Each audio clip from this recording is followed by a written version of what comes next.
आज चाहिँ हामी कहाँ जानु लाग्छ भाइ बिहामा जाँदैछौँ यो अन्तिमसम्म हेर्नु होला। म जाँदैछु बिहेको भोज खान मामा माइजूको साथमा। बिहे हल चाहिँ घरदेखि नजिकै भएको हुँदा लगभग हामी आइ पनि सक्यौँ। यहाँनिर आमाहरू पनि हामीसँगै आउनुभएको थियो। यो पार्टी चाहिँ होटल भेलभेट लक्समा रहेको थियो। मेरो घरदेखि एकदमै नजिकै रहेको थियो, त्यही भएर मलाई पनि आउन सजिलो भयो। हामी बिहेमा आएको होइन, म एक्लै प्या पर बसेको थिएँ। हुन त माइजूहरू नै आउनुभएको थियो। अनि मेरो भज्जा भेटेर बल्ल बल्ल हाँस्न पाछु होइन। ल अब चाहिँ यहाँको दृश्य देखाउन गइरहेको छु है त।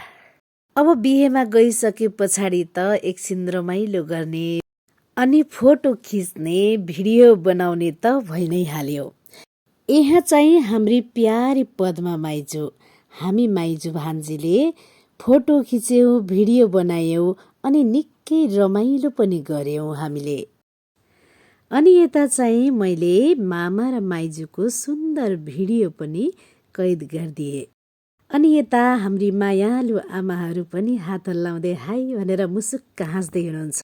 यो बिहेको माहौल सँगसँगै प्यारी धनमाया दिदीसँग पनि हामी भेटघाट भयौँ। अनि एकैछिन सन्चो बिसन्चो पनि सोध्यौँ। बधाई छ है बहिनी।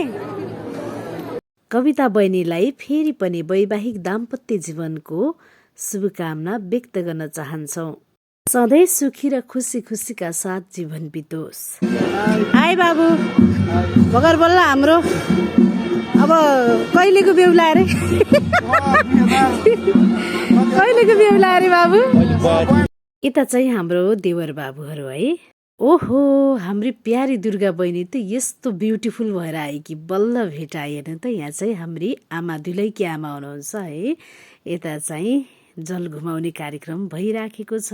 यता चाहिँ हाम्री प्यारी इन्दु अनि यता चाहिँ हाम्रो प्यारो जेठाबा। यतातिर क्यामेरा घुमाउँदा दिदी र भज्जी फेरि छेउैमा। ल अब यसै गरेर सबैसँग भेटघाट गर्दा गर्दै हामी भोज खाएर घरतिर लाग्यौँ।